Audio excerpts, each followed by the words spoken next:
Bonjour, donc aujourd'hui on va continuer notre cours, notre chapitre concernant les effets de commerce.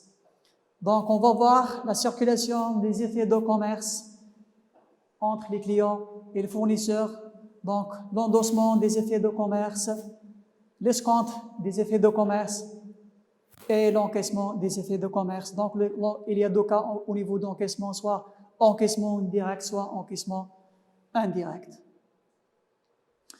Donc, les faits de commerce sont des moyens de règlement à crédit. Donc, pour le bénéficiaire ou le porteur de ces effets de commerce, elles servent à mobiliser des créances avant leur date d'échéance. Donc, avant la date d'échéance, on peut utiliser ces effets de commerce comme moyen de paiement. Donc, le bénéficiaire d'un effet a trois possibilités, soit endosser ces effets de commerce, soit escompter, soit encaisser à l'échéance chez leurs clients ces effets de commerce. On commence par l'endossement de l'effet de commerce. Donc, c'est quoi l'endossement? L'endossement est une opération qui consiste en l'utilisation d'un effet reçu d'un client pour régler une dette envers un créancier. Donc, on utilise les effets de commerce comme moyen de paiement en contrepartie un fournisseur. Cette opération se matérialise par la signature à l'endos de la traite. Donc, pour endosser la lettre de change, il faut signer à l'endos de la traite pour qu'il soit légal. Donc, on va voir une mise en situation. Donc, le 11/1/2019, M. Ali endosse le billet à ordre numéro 135. Nous avons vu cette opération, le billet à ordre dans la séance précédente, à l'ordre de son fournisseur Yassine, à qui il doit une somme de 66 000 dirhams. Donc, M. Ali a effectué une opération d'achat auprès de son fournisseur. Donc, le montant de l'opération, c'est 66 000 dirhams. Et le montant signalé au niveau de la lettre de change, au niveau du billet à ordre, c'est 64 800. Donc, le reste, payé en espèces. Donc, on va utiliser la caisse pour régler le reste. Donc, travail à faire. Donc, enregistrer l'opération dans le journal de Ali et celui dans son fournisseur Yassine. On va voir la comptabilisation de cette opération. Donc, le compte client est fait à recevoir, donc déjà débité, donc on crédite ce compte client est fait à recevoir et on va créditer aussi le compte caisse par le montant 1200. Donc 1200, c'est la différence entre la valeur du montant d'achat et la valeur signalée au niveau de billet à ordre. Donc 66 000 moins 64 800, c'est le montant signalé au niveau de la caisse, c'est 1200. Et en contrepartie, on débite le compte fournisseur. Donc, cette opération est comptabilisée sur la base de l'endossement de billets à ordre. Donc, comptabilisation chez l'endossataire. Donc, on débite le compte client à recevoir et on débite aussi le compte caisse. On crédite en contrepartie le compte client. Donc, nous avons soldé ce compte client et fait à recevoir car déjà, elle est créditée. Donc, maintenant, nous avons débité ce compte et en contrepartie, on crédite le compte client par le montant des achats. Le net, c'est 66 000 dirhams et le montant des effets à recevoir, 64 800. Le montant de caisse, c'est 1200. Donc, cette opération fait sur la base d'endossement d'un billet à ordre, numéro 135. Donc, il faut remarquer que lorsqu'un bénéficiaire d'un effet de commerce l'endosse en faveur de son créancier et doit solder le compte client effet à recevoir. Donc, le compte, il faut solder ce compte client effet à recevoir. L'endossement ne concerne que les bénéficiaires successifs, mais le tiré ou le souscripteur, aucune écriture comptable n'est effectuée jusqu'à la date d'échéance. Donc, la date d'échéance, on peut comptabiliser les opérations chez le tiré et le souscripteur. On passe maintenant à l'escompte d'un effet de commerce. Donc, c'est quoi l'escompte d'un effet de commerce? L'escompte d'un effet de commerce est une opération qui consiste à donner un effet à recevoir en garantie d'une dette contractée auprès de la banque. On va voir c'est quoi la garantie, ce sont des agios. Donc on va voir une mise en situation. Donc le 12/1/2019, M. Ali remet à sa banque pour l'escompte la traite numéro 254. Très bien, donc remet l'escompte à la banque. Donc Ali reçoit le même jour le bordereau d'escompte. Donc Ali déposer la lettre de change chez la banque. Donc elle va recevoir un bordereau de compte numéro 152 comportant les éléments suivants. Valeur nominale 9360, escompte commercial déjà calculé 208, plus commission bancaire de manipulation 25 dirhams. Il faut ajouter aussi 10% de TVA sur les commissions bancaires. Donc le 5/4/2019, réception d'un avis de sort numéro 72 relative au paiement de la lettre de change numéro 254 sur Driss envoyé par la banque. Donc, travail à faire, établir le bordereau d'escompte, puis enregistrer l'opération de l'escompte de la traite numéro 254 dans le journal de Ali.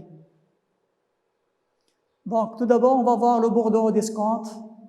Donc, c'est un document, bordereau d'escompte numéro 152, donc valeur nominale signalée au niveau de bordereau, c'est 9360, escompte déjà calculé 208, commission de manipulation 25, donc escompte plus commission de manipulation, ce sont des agios bancaires, donc agio hors taxe c'est 233, plus TVA 10% de l'agio, c'est 23,30. Donc, total agio plus TVA, c'est TTC 256,30. Donc, net à votre crédit, donc la valeur nominale moins total d'agio, TTC, c'est 1103,70. On passe principe de comptabilisation. Donc, les prélèvements constituent des charges pour les entreprises, donc ce sont des charges des agios, elles sont appelées des agios et comprennent, il y a l'escompte commercial, correspond à l'intérêt de l'argent avancé, enregistré au débit du compte, on débite le compte, intérêt des emprunts et dettes, 6311. Les agios sont aussi des commissions bancaires. Elles rémunèrent le service rendu par la banque. Elles sont comptabilisées au débit, donc on débite ce compte. Frais sur effet de commerce, numéro de compte 61 472. Plus, bien sûr, la TVA sur les prélèvements enregistrés, bien sûr, au débit. Donc, on débite ce compte et la TVA récupérable sur charge 34 552. Donc, on passe à donc la valeur nette de l'effet est portée au débit de compte banque. La valeur nette, donc, pour débiter le compte banque, en contrepartie, on crédite le compte de la trésorerie de passif 5520 crédits d'escompte. Donc, on débite le compte banque et on crédite le compte crédit d'escompte. Donc, l'avis du sort, c'est quoi l'avis du sort? C'est un document par lequel la banque informe son client du sort d'un effet remis à l'encaissement ou escompté. Donc, à la date de la réception, avis du sort, donc, on peut solder donc le compte 5520 crédits d'escompte. Donc, lorsque la réception d'un avis de sort, donc on peut solder le compte crédit d'escompte et on peut solder aussi le compte client effet à recevoir. Donc, la comptabilisation chez le fournisseur. Donc, nous avons dit qu'il faut créditer le compte crédit d'escompte par la valeur 9360. 9360, c'est la valeur nominale au niveau du bordereau d'escompte. Puis, on débite le compte banque par la valeur 9103,60. Donc, intérêt des emprunts IDIT, on crédite aussi ce compte par 208. Frais sur effet de commerce, 25 dirhams plus la TVA, 23,30. Donc, la valeur mentionnée dans le compte banque, c'est 9360, moins les intérêts, moins les frais, moins la TVA. Donc, cette opération enregistrée sur la base d'un bordereau numéro F152. Donc, on passe à la date 5-1, la réception d'avis de sort. Donc, on va faire quoi? On solde le compte crédit d'escompte. Donc, ce compte déjà crédité, donc on le débite par le montant 9360. En contrepartie, on crédite le compte client et fait à recevoir. Cette opération fait aussi sur la base d'un avis de sort numéro 72. Donc, on passe maintenant à l'encaissement des effets de commerce. À l'échéance, le bénéficiaire d'un effet de commerce doit le présenter au paiement. Deux cas peuvent se présenter, soit il se présente lui-même chez le tiré, c'est-à-dire le client, on part dans ce cas d'un encaissement direct, soit il va charger sa banque de l'opération d'encaissement moyennant, bien sûr, d'une commission encaissement indirect de l'effet. Donc, encaissement des effets, soit encaissement direct ou indirect. Encaissement direct, donc le client présente lui-même le fournisseur présente lui-même chez le fournisseur pour l'encaissement, soit par caisse, soit par chèque bancaire. Et deuxième cas, c'est l'encaissement indirect, se fait par un intermédiaire, c'est la banque.